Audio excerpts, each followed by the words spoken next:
संदीपनी जी अपने गुरुजी की सेवा में थे। एक दिन गुरुजी ने लीला की पागल बनने की और बहुत दिनों तक उस लीला को चलाए रखा। अंगुली में मूत्र लेते और फेंक देते शिष्यों के ऊपर, थूक देते, ईंट मारते, पत्थर मारते, गालियां देते, सब उन्माद अवस्था वाले कार्य करते। महीना, 2 महीना, 4 महीना सब शिष्य भाग गए, केवल संदीपनी जी बचे। एक दिन शांत भाव में हुए और कहा, बेटा पता नहीं मुझे क्या हो गया था, भगवान की कृपा से शांत हुआ। और सब शिष्य कहाँ हैं? बोले गुरुदेव तो भाग गए। क्यों भाग गए? कुछ तो आपको पागल जानकर भाग गए और कुछ आपके द्वारा की हुई जो क्रिया है उसे देखकर भाग गए। आप मूत्र फेंकते थे, थूक फेंकते थे, ईंट फेंकते थे। बोले तुम्हारे ऊपर नहीं फेंका। फेंका गुरुदेव। तो तुम क्यों नहीं भगे? गुरुदेव यदि हम चले जाते तो आपको पवाता कौन, आपको स्नान कौन कराता? तो गुरुदेव मैं सब सहता हुआ आपकी आज्ञा में, आपकी सेवा में तत्पर रहा। उनके आंसू आ गए और कहा, बेटा मैं अपने तप से तो भगवान के धाम में जाऊंगा, लेकिन परम धामी भगवान तुम्हारे शिष्य बनेंगे आके। तो वही संदीपनी जी उच्च आसन पर बैठते थे और भगवान द्वारिकाधीश श्री कृष्ण नीचे बैठकर हाथ जोड़कर शिक्षा ग्रहण करते थे। जिनकी श्वासों से चारों वेदों का प्रादुर्भाव हुआ, उन भगवान को किसी से शिक्षा लेने की आवश्यकता है। लेकिन ये गुरु भक्ति का प्रमाण कि भगवान स्वयं उनके शिष्य बने संदीपनी जी के। और जी यदि कोई इंसान पाठ पूजा बहुत करता है परंतु दूसरों का दिल दुखाता है और दूसरा इंसान पाठ पूजा नहीं करता, दोनों अलग अलग हैं।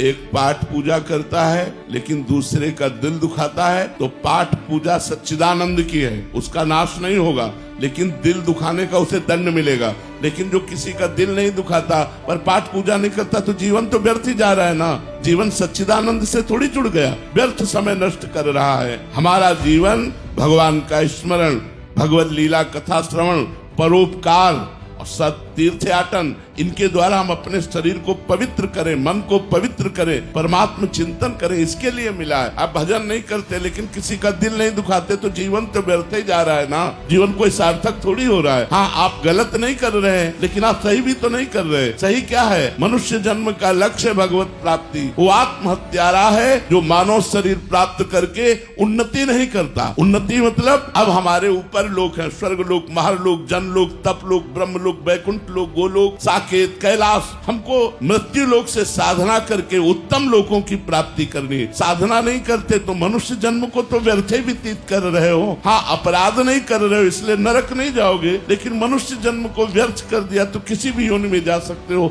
मनुष्य बनने का अधिकार तो आपने व्यर्थ कर दिया ना। मनुष्य जन्म का अधिकार है साधना करके, तपस्या करके, कष्ट सहकर उस परमात्मा को प्राप्त करना, उत्तम गति को प्राप्त करना। इस संसार में सब छल कपट भरा हुआ है, कोई अपना नहीं है। बहुत अच्छे से महाराज जी समझ आ रहा है और आ भी गया है। सब जानने के बाद उन्हीं के साथ जीवन रहना पड़े तो कैसे रहे महाराज जी? सब जानने के बाद अगर सब कोई छोड़ भी दे तो आप उनको नहीं छोड़ सकते। यही मोह है। आप देख लो करके, वो आपको घर से बाहर कर दे तो भी आप उन्हीं से प्यार करना चाहेंगे जो आपको गाली दे रहे हैं, जो आपके साथ छल कर रहे हैं, जो आपके साथ कपट कर रहे हैं। ये प्रबल भगवान की माया ऐसी है कि जो जानते हैं, हम जानते हो हमारे साथ धोखा कर रहा है, जानते हो हमारे साथ छल कर रहा है, वो हमको प्यार नहीं करा, फिर भी हमको उसी से प्यार करना पड़ेगा। ये माया है। मन हटा करके हम भगवान में नहीं लगा सकते, और भगवान में लगाए तो एक एक की चाल समझ में आ रही। कलयुग का प्रभाव, कपट, छल, ये सब चल रहा है, लेकिन हट नहीं सकते, वहीं जीना पड़ेगा। हट नहीं सकते तो उनमें भगवत भाव करके जिया जाए। मेरे भगवान इस रूप में आए,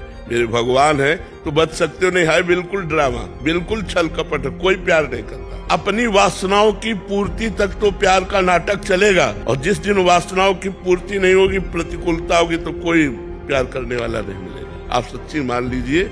इसलिए भगवान से जुड़िए, राधा राधा नाम जप कीजिए, सब में भगवत भावना कीजिए।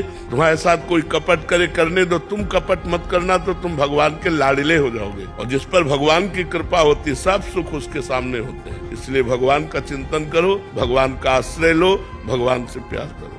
कभी कभी लगता है कि सहन नहीं हो रही, कभी कभी लगता है कि अब सहन नहीं हो रहा। ऐसा इसलिए लगता है अपने भगवान को अपना नहीं माना। भगवान को अपना मानने पर हर कुछ सहन करने की सामर्थ्य होती है, सब कुछ सहन